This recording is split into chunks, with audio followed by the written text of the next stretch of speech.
नमस्कार, गोरखपुर न्यूज में आप सभी का स्वागत है। मैं हूं मोहम्मद तबरेज सिद्दीकी। मुख्यमंत्री योगी आदित्यनाथ ने शुक्रवार को राप्ती नदी में गिरने वाले नालों के जल को प्राकृतिक विधि ऑटोमेडिएशन तकनीक से शुद्ध करने की 2,70,00,000 रुपए की परियोजना का शुभारंभ किया। इस मौके पर उन्होंने कहा कि इस विधि से न केवल नदी का पानी साफ होगा बल्कि करोड़ों रुपए की बचत भी होगी। बिजली और रख रखाव पर होने वाला खर्च भी बचेगा। मुख्यमंत्री ने कहा कि गोरखपुर में राप्ती नदी का पानी हमेशा साफ रहे, इसके लिए नगर निगम द्वारा किए गए प्रयास सराहनीय है। यह काम न केवल पर्यावरण के लिए बल्कि लोगों के स्वास्थ्य के लिए भी बहुत महत्वपूर्ण है। उन्होंने कहा कि प्रदूषित पानी के कारण पूर्वी उत्तर प्रदेश में हजारों बच्चे इंसेफ्लाइटिस जैसी बीमारियों से मर जाते हैं। प्रधानमंत्री नरेंद्र मोदी के स्वच्छ भारत मिशन के तहत हर घर नल योजना से लोगों को शुद्ध पेयजल उपलब्ध कराया जा रहा है। मुख्यमंत्री ने कहा कि नमामि गंगे परियोजना के बाद अब नदी संस्कृति को बचाने का काम भी तेजी से चल रहा है।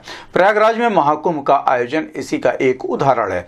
उन्होंने कहा कि गोरखपुर में राप्ती नदी को साफ करने का काम जोरों पर है।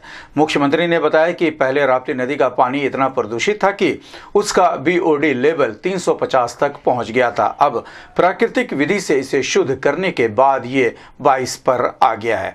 इस परियोजना से न केवल पर्यावरण बचा है बल्कि करोड़ों रुपये भी बचे हैं। इस अवसर पर महापौर डॉक्टर मंगलेश श्रीवास्तव, विधायक ग्रामीण विपिन सिंह, महानगर अध्यक्ष राजेश गुप्ता सहित अन्य लोग मौजूद रहे। से ड्रेनेज के जो नाले हैं उनके प्राकृतिक शोधन के नगर निगम के पहल के शुभारंभ के अवसर पर आज के इस कार्यक्रम में उपस्थित महापौर डॉक्टर मंगलेश श्रीवास्तव जी,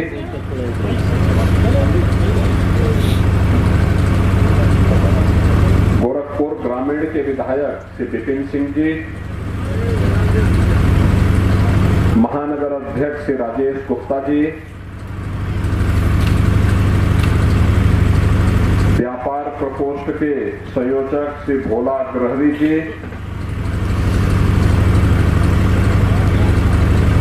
पार्षद मदन अग्रही जी, अवधेश अग्रही जी, कालीबाड़ी के मोहन जी, श्री रविंद्र दास जी, जिला प्रशासन के और पुलिस के विभाग के हमारे अधिकारीगण, नगर निगम के आयुक्त समेत सभी इस क्षेत्र के उपस्थित बहनों और भाइयों,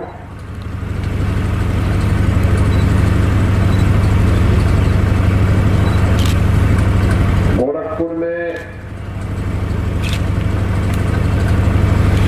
हमारी राप्ती नदी अविरल और निर्मल रहे, उसका जल स्वच्छ और सुंदर रहे,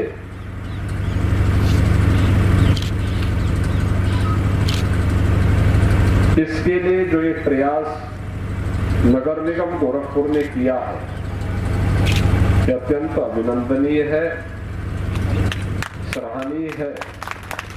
गोरखपुर राप्ती नदी और रोहिन नदी के तट पर बसी है। एक बड़ा पूर्वी उत्तर प्रदेश का महानगर आज गोरखपुर बन गया है।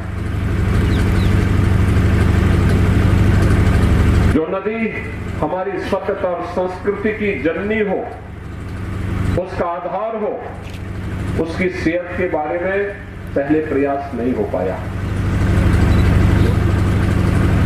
और उस प्रयास को करने के लिए NGT लगातार नगर निगम गोरखपुर में जुर्माना कर रही थी। इन लोगों ने भी 110 करोड़ रुपए की लागत से SPP लगाने की एक प्लानिंग कर ली थी। मैंने कहा 110 करोड़ रुपए क्यों खर्च कर रहे हो, प्राकृतिक पद्धति अपनाओ। और प्राकृतिक पद्धति अपनाने का परिणाम क्या है? जिस पटिया नाले को पहले हम इधर से कभी गुजरते थे तो बदबू आती थी, आज आपने देखा होगा इसको एक निश्चित ग्रेडियंट इसको दे दिया गया, बोल्डर पिचिंग कर दी गई, उस प्रकार के प्राकृतिक पौधे लगाए गए और बदबू नहीं है। याद रखना, जब ये नाला पहले समय जहां पर इस नाले में अन्य सभी नाले मिल रहे हैं जो सिटी के साथ गिर रहे हैं ड्रेनेज के, उसका बीओडी लेवल 342 से लेके 350 तक है। यानी वह कहता है यह पानी जिसमें